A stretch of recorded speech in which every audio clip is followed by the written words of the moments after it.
ஈரோட்டில் நடைபெற்ற முதலமைச்சர் கோப்பைக்கான கைப்பந்து போட்டியில் சென்னை அணி கோப்பையை வென்றது. ஈரோடு வஉசி விளையாட்டு மைதானத்தில் முதலமைச்சர் கோப்பை மாநில அளவிலான கைப்பந்து போட்டி கடந்த 28ஆம் தேதி தொடங்கியது. இதில் ஆடவர் மற்றும் மகளிர் பிரிவில் சென்னை, கோவை, காஞ்சிபுரம் உள்ளிட்ட மாவட்டங்களைச் சேர்ந்த தலா 8 அணிகள் கலந்து கொண்டன.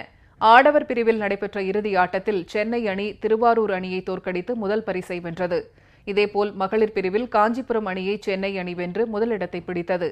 இரு பிரிவிலும் முதலிடம் பிடித்த சென்னை அணிக்கு முதலமைச்சர் கோப்பை மற்றும் காசோலையை அமைச்சர் திரு கே.சி. கருப்பண்ணன் வழங்கி பாராட்டு தெரிவித்தார்.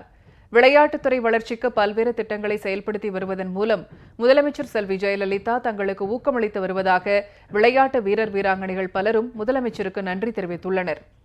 நான் சென்னை சார்பில் இந்த மாநில அளவிலான சீஃப் மினிஸ்டர் டிராஃபியில் பார்ட்டிசிபேட் பண்ணுறதுக்காக வந்திருக்கோம். இங்கே நாங்கள் ஸ்டார்டிங்லேருந்து நாக் அவுட் மேட்சஸ், லீக் மேட்சஸ்லாம் ஆடி ஃபைனல் மேட்ச்சில் நாங்கள் வின் பண்ணியிருக்கோம். கண்டினியூஸாக 3 years boys and girls Chennai team நாங்கள் தான் வின் பண்ணியிருக்கோம். இந்த மேட்ச் வின் பண்ணது மூலயமா எங்களுக்கு கிடைச்சிருக்க ஒரு பெரிய தொகைக்காக நாங்கள் சீஃப் மினிஸ்டருக்கு நன்றி சொல்லிக்கிறோம்.